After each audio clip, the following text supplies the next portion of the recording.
یو صحابی دی د نبی علیہ السلام مبارک، د نبی علیہ السلام نے صلات حاجت اورید چې 2 رکعاته نفل څوک کې الله به حاجت پوره کوي.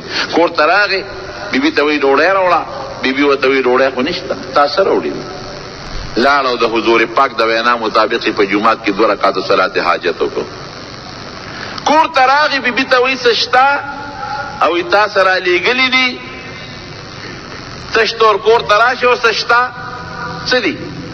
بیا لاړ، بیا 2 رکعاته صلات حاجت وکړل. خدایا ستا د ښکلي پیغمبر نه مې اورېدلي دي، زم ناریم او زما ښځه او بچیم نار دي، او ما له به روزي راکې. چې کور ته راغې ښځې څه شته که نشته؟ ښځه ورته وي یو تار سره وړي دي، وګوره څه دې راوړي؟ ښځې څه شته؟ وایي سړیه ناشنا قصه شروع ده. هغه څنګه؟ راشه وګوره میچن تاویږي او اوړه ترې رابېږي، او چې د کور څونه لوښي ومې ته ډک کړل، کور کې بل لوښي نشته چې د اوړو نه ډک کړم. او بله قصه ده، اور بلیږي په تنور کې، ډوډۍ پکې پورې کېږي مو رانړېږي، ټول کور مې د ډوډو ډک شو.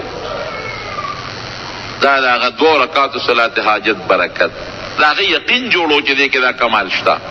چې راغی میچنې پله ورغې ولېږه وګورم چې د غنمو دا لار ورته د کوم ځای نه را روانه ده. دا سرو زرو د چرګې هغه د هګۍ قصه ده که چرګې لاړه کړه هر څه ختم شو.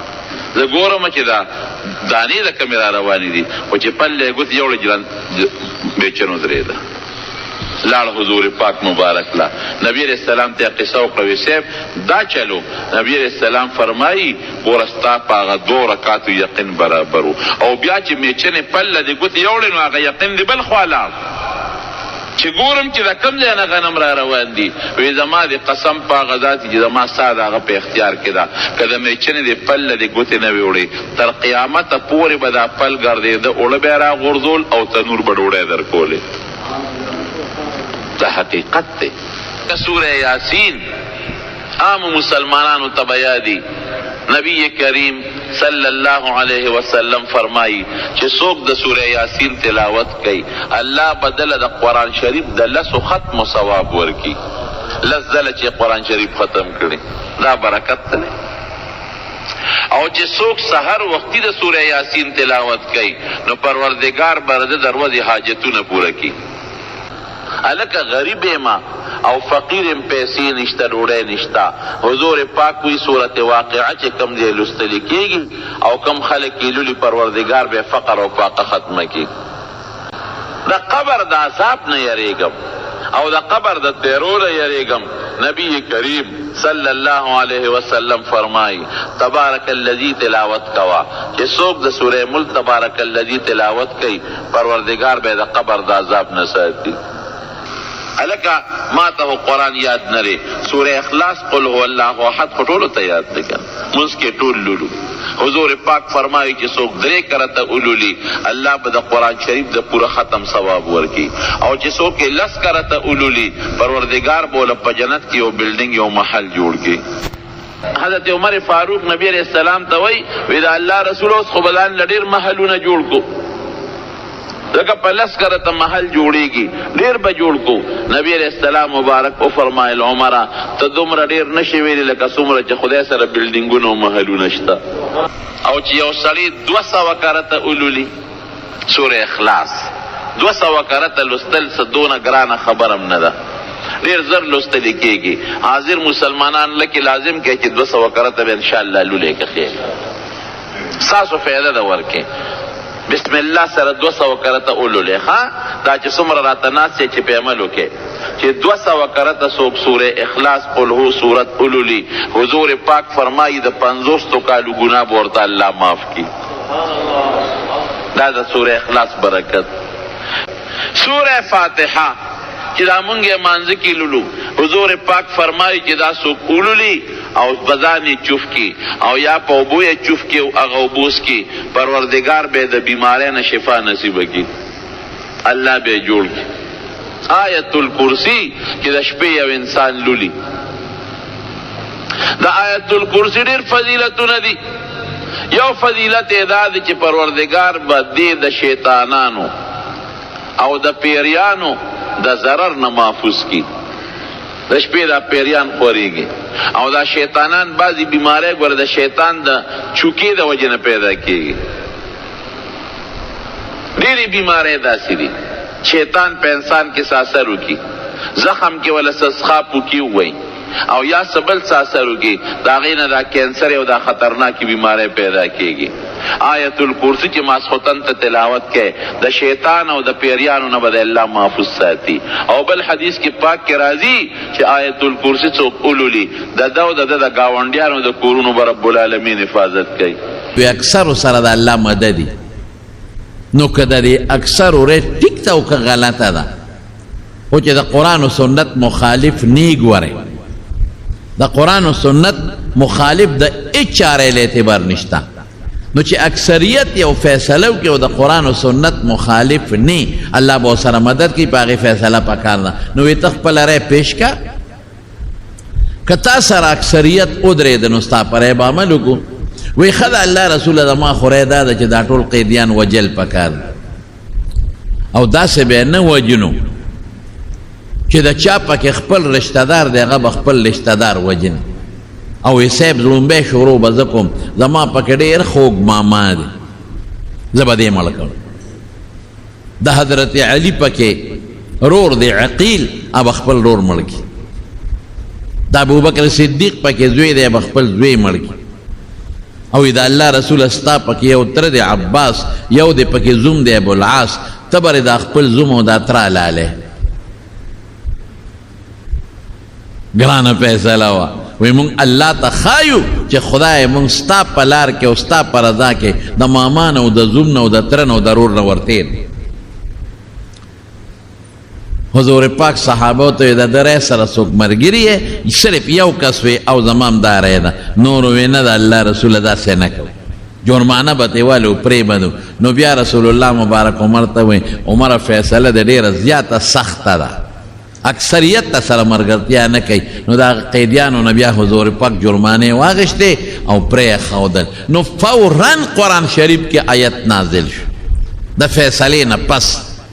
یو ځل چې فیصله وشي بیا خو نه بدلیږي. ما کان لنبی ان یکون له اسرا حتی یسخن فی الارض، یعنی مقصد یې دا چې دا عمر ری ټیک و، دا ټول د دې نه وینې تویول پکارو، دا وجل پکار. زمونږ دا طالبان دې ته موافقات عمر وایي. دی په خپله یو ځای کې وایي وافقت ربي فی ثلاث، هغه وخت کې دته درې خبرې را مخکې شوې وې، ځکه یې ثلاث ووایي چې درېو خبرو کې زما رای د الله پاک د رای سره موافق شوی. ما یو خبره پیش کړې ده، هغسې د الله فیصله راغلې ده. حضور پاک له راغی وي د الله رسوله د پردې حکم وکړه. مخکې د ښه زنانه او دا پرده نه وه، مخ ستر به چا نه کو، د سر د غوږونو د مرۍ د سټ د لاسونو د لیچو او لاندې د خپو د دې ګیټو د دې پنډو د کونډۍ نه لاندې دا به یو بل ته ښکارېدل، پروا به نه وه. خلک به یو بل کره کورونو ته تلل لکه اوس چې دا نږدې رشتهداران یو بل کره ځي، یا دا بعضې ګاونډیان یو بل کره ځي، یو بل نه ستر باک نه کوي. دقسې مخکې دا ستر د دغې دی د دغه څیزونو د پردې حکم نو. نو خلق به یو بل کره تلل، نبی علیہ السلام کره به هم صحابه تلل راتلل. نو حضرت عمر وی د الله رسوله هر قسمه خلق ستا کور ته راځي، منافقین هم راځي او نیکان هم راځي. منافقین اسې نه چې په بد نظر ګوري. نو مهرباني وکړو د پردې حکم وکړه دې خلقو ته. رسول الله مبارک او فرمایل چې ما ته د الله را طرف نه حکم نی شوی، نو زه خو فیصله نشم کولی. الله پاک بیا سموده پس چې څنګه د عمر رای وه اقسې حکم نازل کړ، باس پرده لازمه شو. او الله پاک داسې حکم را نازل کو چې بیا صحابیاتو به د دې نه مخکې چې بار بچه تتلی پړونه به یې په سره یا پړونه به یې نو، فوراً یې د پړونو د پلسکو نه ځان له لوپټې جوړې کړې او بیا به یې لوپټې په سرولې، لوپټه کې سر او مرۍ او سټ او دا څیزونه دا پکې پټ شي. دا دویمه خبره شوه.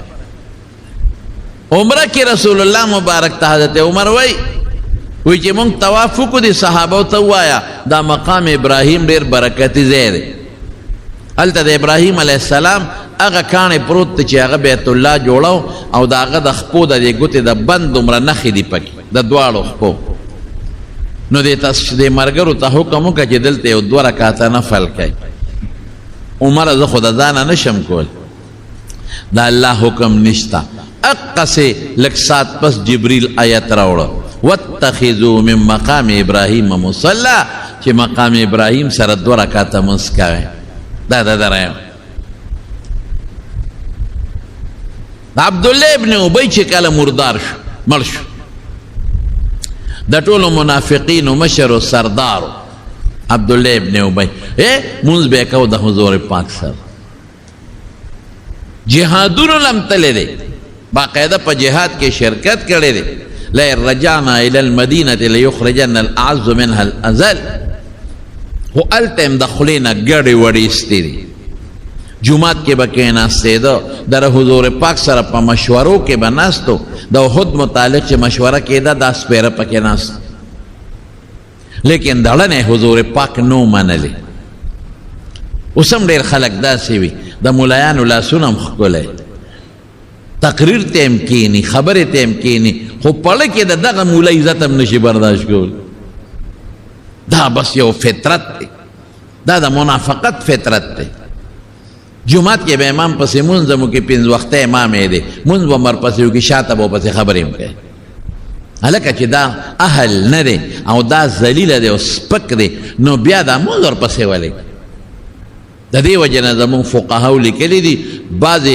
بعضې نسبونه دي او بعضې قصبونه دي چې وی دا خلک امامان مه جوړوئ د هغې وجه سره د هغې وجه داره چې ستا په نظر کې دې سپک را نشي امام ته به په سپک نظر نه ګورئ تا ته دې د پیغمبر په مصطلح ولاړ دی او د هغه د برکت نه ستا مونځ یو په 20 شو که د امامتي نه وه کړې تا به ځان لمونځ کو یو په یو به او د ده په برکت ستا مونځ یو 20 توله ورسېد ترجمه به هم ته کوي د قرآن شریف بار به ورپسې خبرې هم کوي هلکه ظالمه دا خو ستا استاذ شو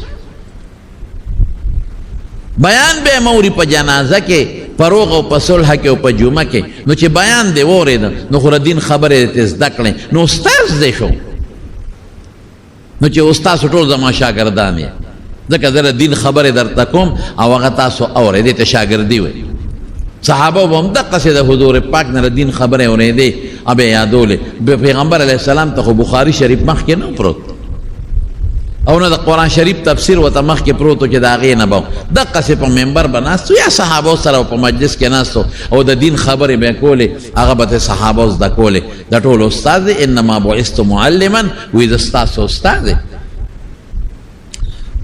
خلق بخپل کار کوي خود د خپل مقتدیانو ته او تاسو شاګردانو ته ویم او چې څوک مې بیان اوري هغې ته ویم چې کم امام پسې منځ کې هغه پسې سپکه به نه وی بد به نه وی چې د چا بیان او تقریر اوري نو هغه پسې سپکه به نه وی او بد به ورپسې نه وی دا ګناه دا د منافق نښه ده او خدای دې د نفاق نه وساتي نو عبدالله ابن ابی دړه نه حضور پاک نو منلې